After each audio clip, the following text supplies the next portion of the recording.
All right, do you really buy that blue wave? The 17th is tax day this year, and to hear Mitch McConnell, the Senate leader, tell it, that is the hidden gem for Republicans. I'll be in Washington Tuesday for a special show featuring a one-on-one with the majority leader, what he makes of everyone who says the party's in trouble. I don't think he agrees. The 5 is now.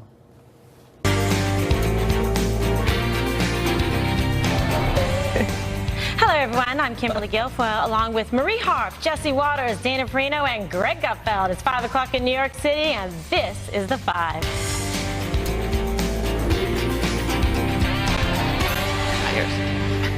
It's on. President Trump not sitting back quietly while his former FBI director disparages him to the media and to readers of his new tell-all book, A Higher Loyalty. Comey hurls all kinds of accusations about the president, comparing him to a mob boss who is, quote, unethical and untethered to truth. In a clip just released, he also discusses the infamous dossier. Did you tell him that the Steele dossier had been financed by his political opponents? No, I didn't even think I used the term Steele dossier. I just talked about additional material. But did he have a right to know that? That had been financed by his political opponents? I don't know the answer to that. It wasn't necessary for my goal, which was to alert him that we had this information. Did you tell him you thought it wasn't true, or you didn't know if it was true or not? I never said I don't believe it, because I couldn't say one way or another. Did you believe his denial? Honestly, never thought these words would come out of my mouth, but I don't know whether the current president of the United States was with prostitutes peeing on each other in Moscow in 2013. It's possible, but I don't know. God bless him there. We apologize for that language and content for a second there. All right. Mr. Trump had some words of his own this morning, calling Comey a proven leaker and liar, a weak and untruthful slimeball who was a terrible director of the FBI. He says it was his great honor to fire Comey. Well, Sarah Sanders was just asked about that attack on the former FBI director. Isn't all of that a bit unbecoming of the presidency of this White House to go after him in such a personal way like that?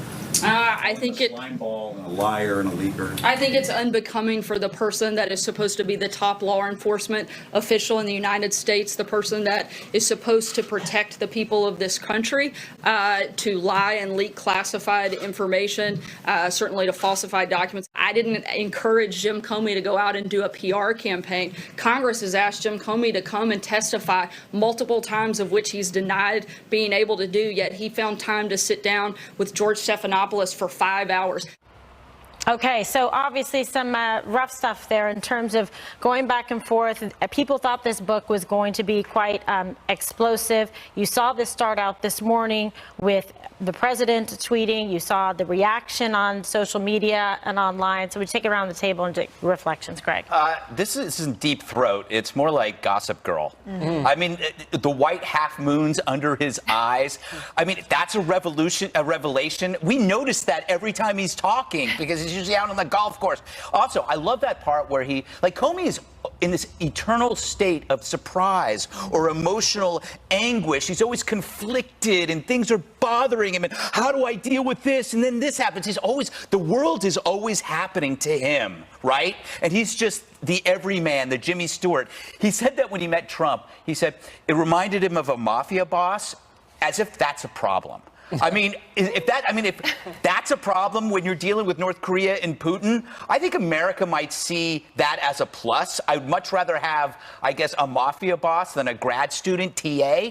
So I think that's your revelation. It's a very emotional book. It's a tell-all by an ex. Oh my God. Looking forward to one of those. But it's almost, he's doing through the whole poetry where it's yes. Where are we going here with this, right? Exactly. Dana, what do you think in terms of kind of the rollout for this from a communications perspective? For who? For the president? For Comey first. Well, I think it's textbook. They've been pitching this book ever since he got the advance to write it. And so the pre-orders were probably off the charts. He's going to be the darling of the media for the next several days. But I do think when he's talking about the mafia boss, it's not about foreign policy. He's talking about the demands for loyalty from people that work in the government. And that's what Comey says led to his being fired, because he wasn't going to be that person for him. Right. I like the whole package. You know, if that's part of being a mafia boss, so okay. Okay. All right, well, That's one point of view. each his own. I mean, but if it was Obama saying that to Holder, then we would have criticized, and we did criticize Holder for not being aggressive and being independent enough and defending the president when he didn't deserve it. But I guess it comes down to one fact that there's a certain kind of person who runs for president. Trump isn't that person, no matter how hard you want him to be. Sure. Mitt Romney or Al Gore. Became president. Yes, he did. But he did it without the purity test all politicians know how to fake. Wow. Yeah. Yeah. He definitely acts like a mob boss. He's not a mob boss, but I think Comey, a little sensitive to pick up with what Greg said. He reminds me of the kid that didn't really have the stomach to confront someone face to face, and then later ran back and scribbled it down in his little diary and wrote it in his little notepad. And now he's just trying to profiteer off of it, like most people try to profit off the president. I think he's really diminished the credibility of the FBI. He botched 2 investigations, the Hillary and the Trump investigation, and he's now really muddying the waters with the Mueller investigation. He's a critical witness in this whole thing. Remember, he's one of the obstruction of justice centerpieces for this, and he's running his mouth and he's writing tell-alls.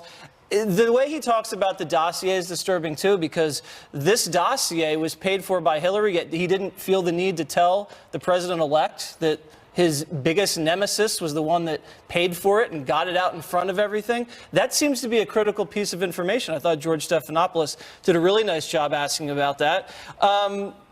The whole thing about he's a liar and a leaker, you can't really discount that too. He testified under oath that he never leaks, yet he leaked this memo to his buddy, and then it hit the press. So he is a liar and a leaker. That's the truth. I don't think this guy... He's supposed to be a lawman.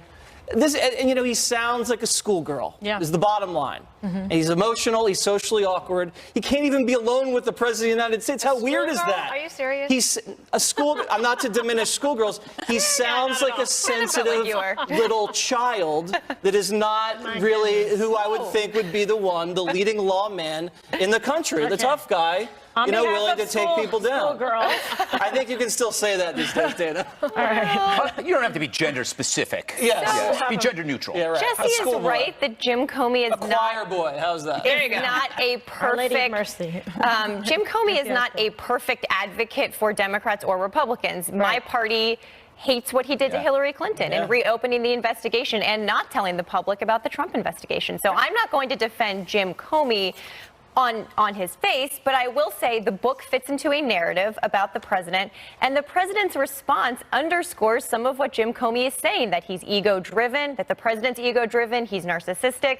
I mean, the response from the president is like a schoolyard bully, if you want to continue with your analogy here. So, look, what matters most is not this media blitz. It's going to go on for a couple days. It's Bob Mueller. And you're right that Jim Comey is a key player in this, but this book will be interesting and gossipy. What Bob Mueller finds about Jim Comey's role and obstruction is what will matter in the end here. Look, this is pretty strong language when you think about it. For the former head of the FBI to say the president is unethical and untethered to truth and institutional values, that is making a very strong statement. But then again, he did get fired by him. So the problem is you're going to have a situation like this, Dana, where obviously the relationship between the two was fraught, and maybe the truth is somewhere. I think that the book is going to reinforce any preconceived notion that you have about President Trump or Jim Comey. That if you're a Democrat who thinks that he did this for Hillary Clinton, and also remember, I think we didn't even bring this up, that he says that he thought Hillary Clinton was going to win. Therefore, that's why he decided to reveal it, so that she wouldn't look like an illegitimate president. And then, if you're the Trump camp, if you're in the Hillary camp, you think, oh, really? So you did that to us? Exactly. You hurt us. That was a favor. And you protected President Trump, and you didn't tell us that President Trump was under investigation? Exactly. I think the Democrats have a lot to be mad about. Well, I do. I feel mad right now. Go ahead, But to that point, he wouldn't have done it if it was close.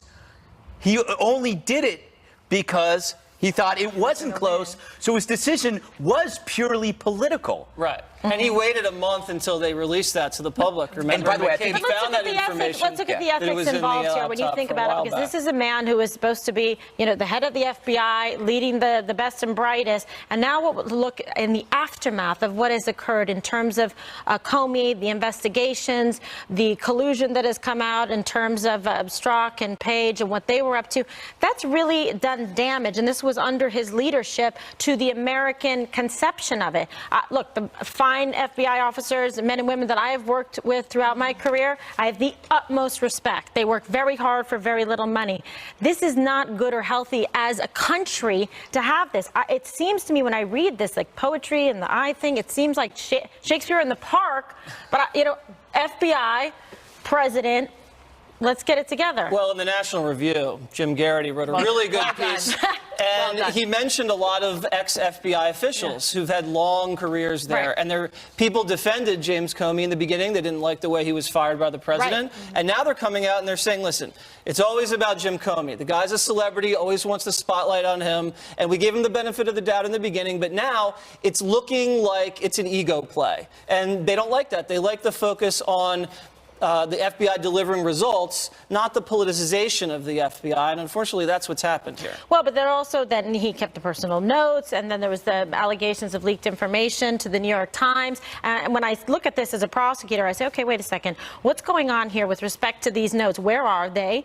Is he going to be compelled to proffer them forward? What's going on? Because to me, that undermines kind of the American sensibility of fairness and appropriateness in terms of what is he doing there? Was it because he was going to write a book or do something? Right. I don't know. Well, and I think going back to what I said earlier, just because Jim Comey is an imperfect messenger doesn't mean some of the message isn't true. Fair point. So I think I agree with everything you just said. He has not, acquitted himself perfectly here.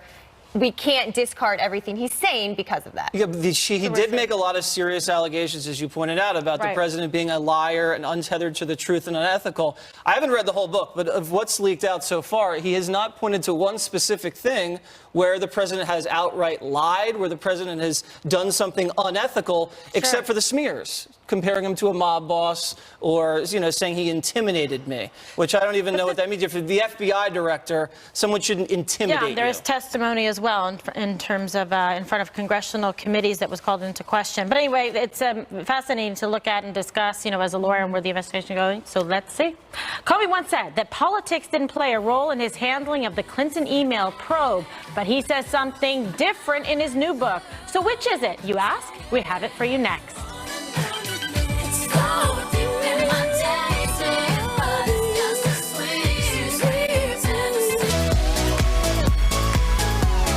You have to read it right now. Back now to the Comey Bob. Read your mom's text. All right, my mom got very upset about some language that I used. Jesse, you cannot call someone a schoolgirl. And then she goes, you have to. I think she cut off the word apologize. All right, back now to the Comey bombshells from his new book. The former FBI director throws his former boss under the bus quite a bit, questioning Loretta Lynch's partiality on the Clinton email probe. He says, unverified classified information, quote, would undoubtedly have been used by political opponents to cast serious doubt on the Attorney General's independence in connection with the Clinton investigation. He also admits his decision to announce the reopening of the probe right before the election was based around politics. Quote, it is entirely possible that because I was making decisions in an environment where Hillary Clinton was sure to be the next president, my concern about making her an illegitimate president by concealing the restarted investigation bore greater weight than it would have if the election appeared closer or if Donald Trump were ahead in all polls. That's just amazing to me. I'm sorry. Who allowed Go Go ahead. Because I truly believe that even if he had not come out and said that there was an investigation of Hillary Clinton, that she was still going to lose. She didn't lose because of the investigation. And he won narrowly in Michigan and Wisconsin and blew him away in Pennsylvania. That was not going to change if there was if people knew about an investigation. People had made up their minds about that. So I just sort of, It's not your place. No. This is the FBI. It's not your choice. And It's not the his American place. people In the got to summer choose. as well, he put his finger in That's the what air he and did did. the exact same thing. And just so if you don't know, Andrew McCabe, who was the deputy a person of the Department of Justice, was investigated by the IG. Yeah. And the reason he was let go apparently was because he leaked, Greg, a story about the Clinton Foundation investigation and got caught when was confronted about it, lied about it to 2 people. I can't keep up with this stuff anymore. I do understand that part. It's like the entire series of Dallas from the early 80s, just compressed into one day. Look, the thing that gets me about McCabe is that he seems, I don't know much about him, but he has a GoFundMe page for his legal defense fund, and it's already, I think, close to 600. It's 500, like over $500,000. Yeah, it's close to the 600,000. So there are people, like regular people, I suppose, who could look at any number of causes out there, health causes, things for assorted charities and poverty, you name it. But I'm going to help a government bureaucrat who probably is pretty well off. And who was a lifelong Republican. And most of those donations have come from, Rachel Maddow at MSNBC had really tried to help him out to try to get him some donations. So now the Democrats are helping McCabe. The other thing about the McCabe piece is that it's a little confusing. He and his wife are being accused of being too favorable and partisan to Democrats. He confirms to the Wall Street Journal that the Clinton Global Initiative is actually under investigation. That doesn't help Hillary Clinton. It helps President Trump. But how does it help him? How does he get in trouble with the IG? Because they say when he was asked about it, he lied. And that he was trying to protect himself by saying that Clinton was under investigation. It really is like Dallas. No, it really is. And that's why people are so outraged by it, because this is what was discussed even on this show and across different platforms, that this was improper, that he was overstepping his bounds, that he was acting as the investigator and the prosecutor in this. And so that's highly problematic. And now you see the discord between what Comey is saying and Loretta Lynch. And what it tells me then is that Loretta Lynch was given some kind of notice, idea, something that he was going to kind of lay her out, because now he's trying to contradict her, which is why you saw, Dana, you pointed out so well the other day that she tried to get out ahead of it and preempt it with that statement. And now we see why, because of what was revealed in the book. So, Marie, I'm going to give you the floor, and you get to vent about how James Comey messed around with the Hillary investigation twice in the summer and in the fall. Go ahead. Well, what's so bizarre is he felt a duty to the American people to confirm that he had reopened the Hillary email investigation because he thought she was going to be president, yet he felt no duty to tell the American people that Donald Trump was also under investigation. That smells like partisan politics at its worst. And that's why Democrats, one of the reasons they hate him. Could I defend James Comey? No. Please? Go ahead. There's something unique about somebody who's despised by everybody that makes you think maybe there's Maybe they're doing something right. Maybe they're doing something right, but everyone's right. Everyone's Or right. they're doing everything bad right. guy. Yeah. All right. Well, I do know that if Hillary were president, she would have fired James Comey as well. Russia turns to the UN for help to protect Syria, but is it only a matter of time before the West strikes? Up next.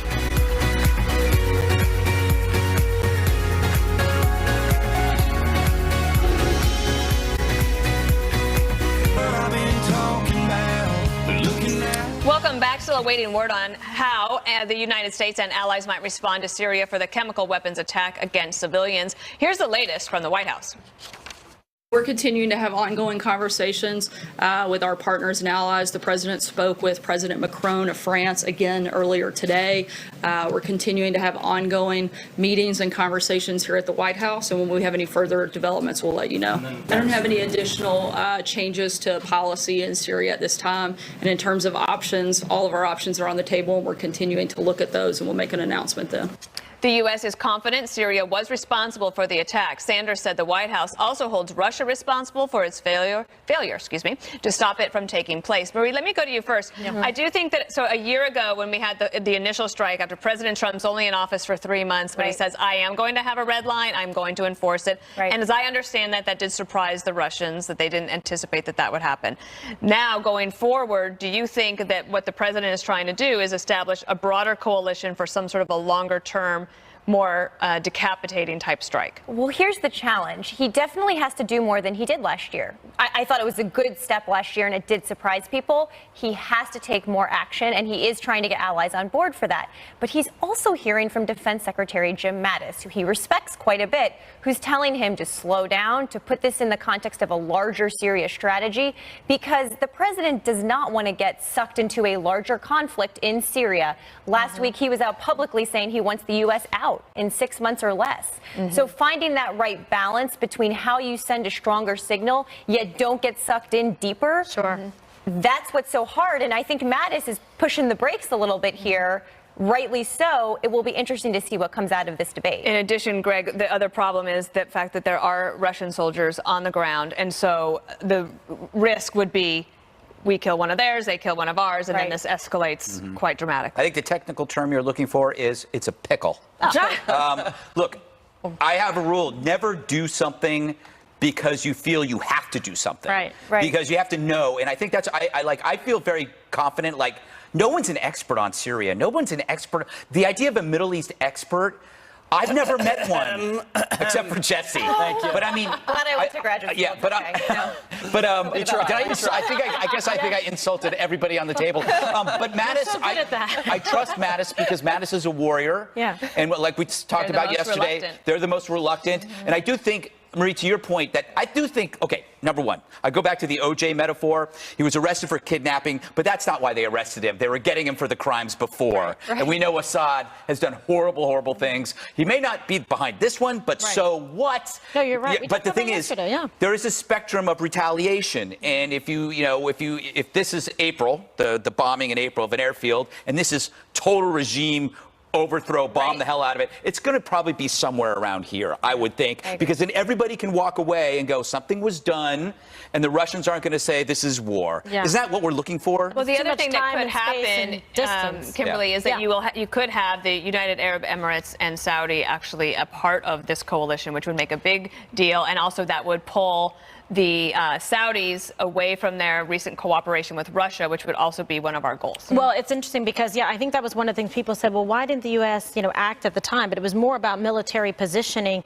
in that area in the Gulf region, and that we didn't have ourselves and our allies positioned properly at the time because it came as a bit of a surprise. And that's why I think you saw Israel jump in to take the lead on that, but then not without trying to check in. There was some back and forth there. But when you're in the theater like that and you have to react very quickly, you're obviously going to operate at a disadvantage because you haven't had the benefit of time and space and thinking about it to go over it, right? So now you see the president being contemplative, deliberative. Time has passed. He's had the counsel in of General Mattis and also in terms of Ambassador Bolton. And that, I think, is helpful for him to try and make a decision because now we're saying what's going to happen potentially, and we see this showdown.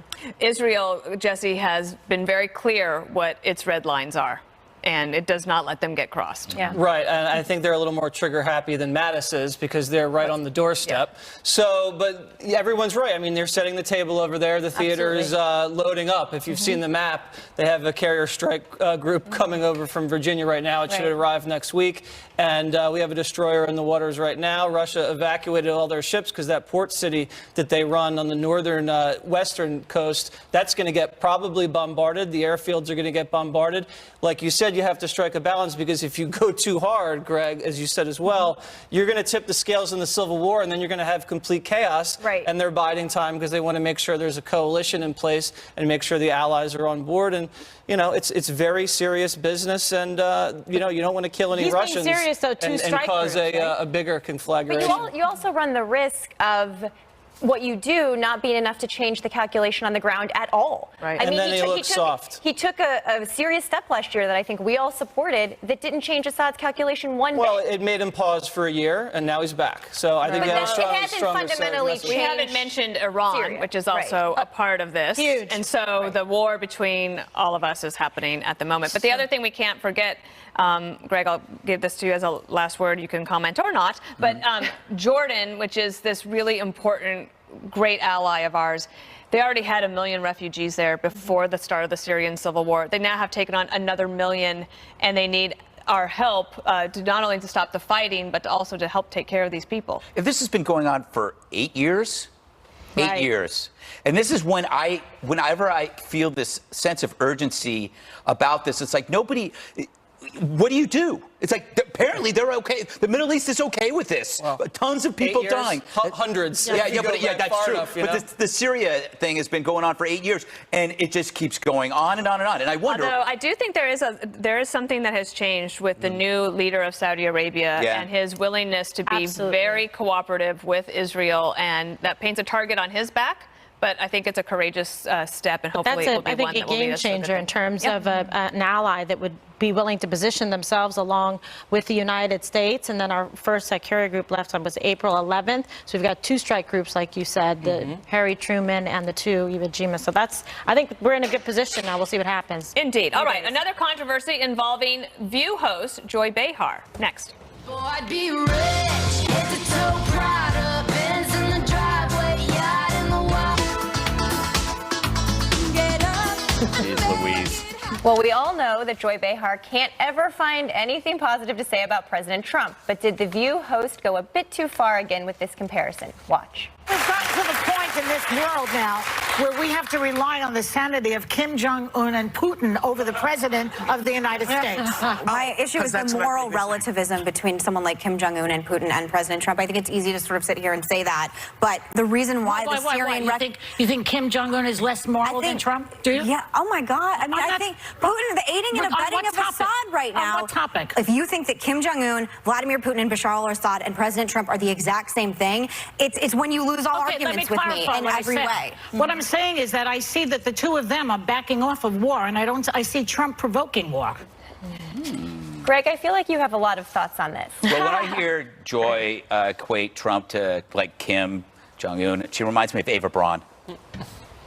Okay. Oh my goodness. That's a joke. It was a joke. That's what she did. We all just sat there silently. Yeah, no, she has PTSD. That's President Trump's stress disorder. So that means no matter what he does, it's through this emotional prism that makes her upset. Joy needs more joy in her life. We need less joy in our life. Therefore, I think she needs to rediscover the important things in life, take a couple of weeks off, go out and talk to the people that voted for Trump or that don't see Trump as evil, and she might come back with a new perspective, healthy, rejuvenated. That would be good for her. Okay, Kimberly? I think it's just a very awkward and not appropriate comparison when you think of just the horrific things that Kim Jong-un has done to his own people, and you think of Putin and what's going on, in Georgia there, and it's just terrible suffering at the hands of innocents. I mean, you might as well just throw in Assad in there, because it just becomes absolutely preposterous when you look at the human atrocities, the genocides that have occurred. Very disturbing to me. I don't know. What are you going to do? Right. Well, and she loses the ability to make a point about who's preventing war here. Jesse, I feel like you also are ready to go on this Yeah, one. I mean, listen, Putin is invading countries, and we know what Kim's up to. Trump hasn't invaded anybody. He's responding to a chemical attack. But why are we even arguing this? I mean, every person that knows anything about the news knows this. I mean, she's preaching to a very stupid choir. And Meghan McCain, thank gosh, she's on that table, the voice of reason. My goodness. Joy is basically doing the cable news thing of, let's say, the most inflammatory thing I can say. It's not off the cuff. I don't know anything about that. No, I'm beyond that. I mean, she's entitled to her opinion as... Right, I mean, she did it with... Yeah, but you know what? She looks like she's already set it up in her head, and you can see the gears moving, and then she comes out with it. She's trying to top the Christians are all insane or mentally ill, and now this. At any other network, she'd be punished. I know, but the bad then there was the defense of Kim Jong-un. It was like, well, wait a second, like that he was somehow maybe better than Assad. Yeah, right. Everybody's mentally ill except Kim and Putin. I think on foreign policy, President Trump, it would serve him well, I think, to take somebody into the Oval Office from like a Maggie Haberman or someone from the New York Times or the AP, or maybe just get a whole group of them from the White House press corps. Yeah. Go into the Oval Office, do an off the record with them about foreign policy, his strategy, how he's laid it out, how he's been thinking about things. Because I think that they actually have a very good story to tell. Yeah. It gets all bollocksed up because they're talking about the liars and the thieves and the whatever that the things that were tweeted in the last hour. Right. But from a foreign policy front, the United States is in a leadership position now. And that we haven't seen in a long time, and especially in the Middle East. China is just a huge problem, and for all sorts of different reasons. And I think that his strategy has been better than people think, but they don't talk about it, so you don't know about it. Well, and one way to do that could be they have a new national security advisor who I obviously don't agree with him on policy, but you have a new person in there who I think is closer to President Trump. You have a new Secretary of State coming in shortly who I think will get confirmed. So as this new team comes into place, maybe there is a way to better tell that story than McMaster and Tillerson were doing. Yep. Right? It's fascinating, though, really. Yeah, so we will watch this space. And up next, we answer your questions ahead. It's Fan Mail Friday. Back in a moment. Stay tuned. Yes, watch. On a western bay, and it serves 100 ships a day.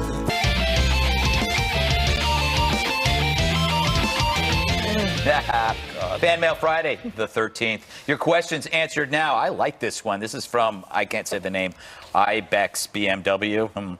What do you daydream about? I have to go to Jesse. Because do you even daydream? What was that? Yes. What do I daydream about? He's a dreamer. He dreams big. Yeah, we're dreamers too. Yes. What do I daydream? Usually about things that are, either have happened or are going to happen.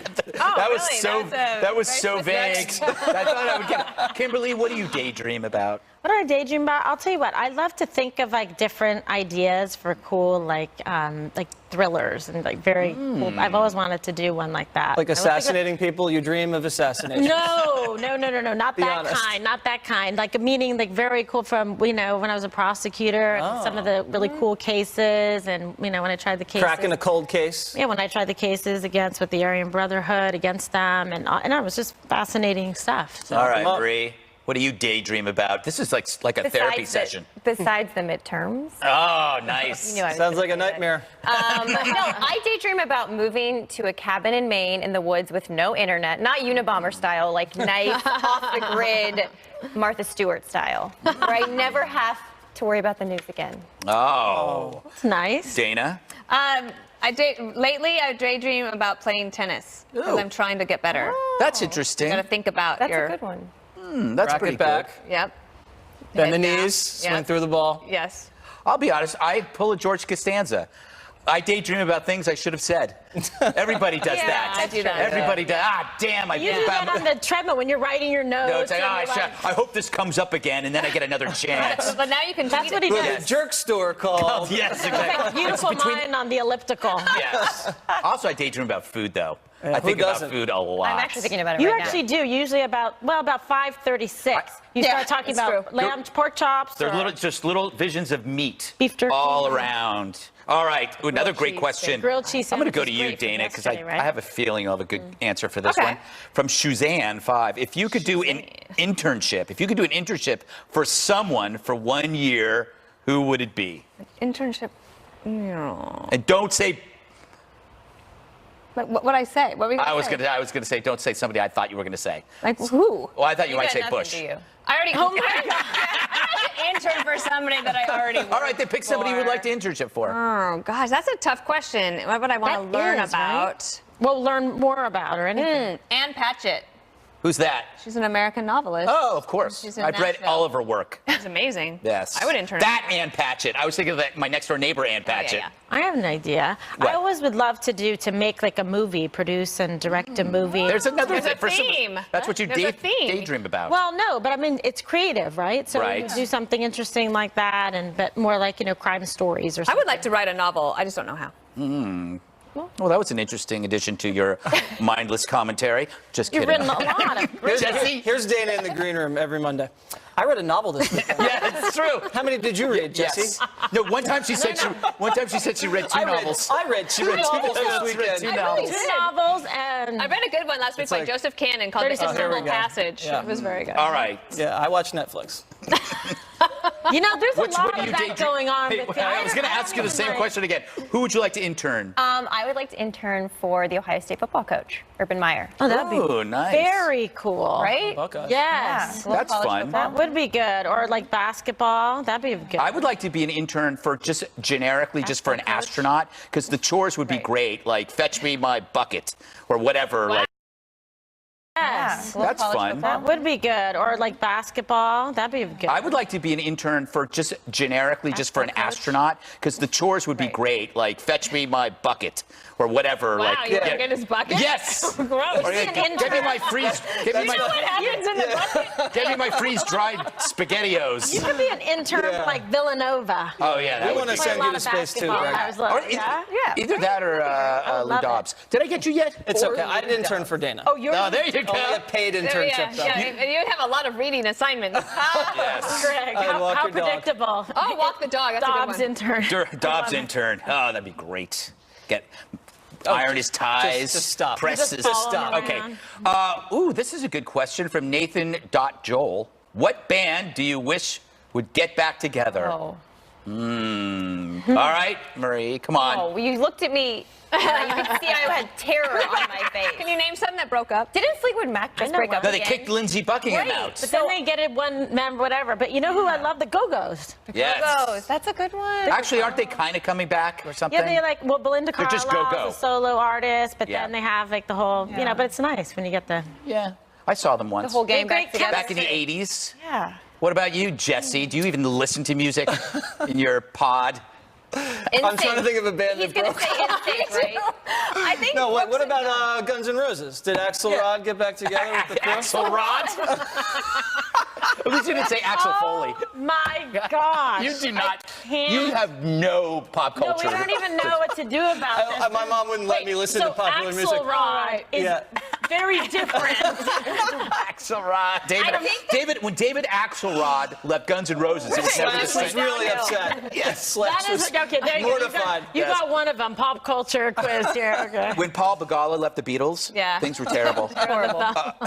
Human thumb. The human thumb. I think that Brooks and Dunn broke up, but then I think they might have already gotten back together. So my wish has been granted. Yeah. Oh, Genesis. What about Genesis? Oh, there you go. There I go. I Phil recovered. Collins was out. Peter doing- Gabriel. Yeah. No one told me. I swear. Did your mom text you? No. Well, all right, you haven't you didn't give one. I said Fleetwood Mac. All right, Fleetwood Mac. All of my bands can't get back together because one member is dead. Well- The Clash. There's no Joe Strummer. The Cramps. There's no. We don't want any of Lux your bands Interior. back together. We've heard enough. Anyway. I'm trying to think. There's no band that broke up. A That, lot of people just go solo now. yeah, that's true. Gang of Four, NSYNC. the band, not the political group. All right, we're done, are we? It's Gang of Eight. One more thing is up next.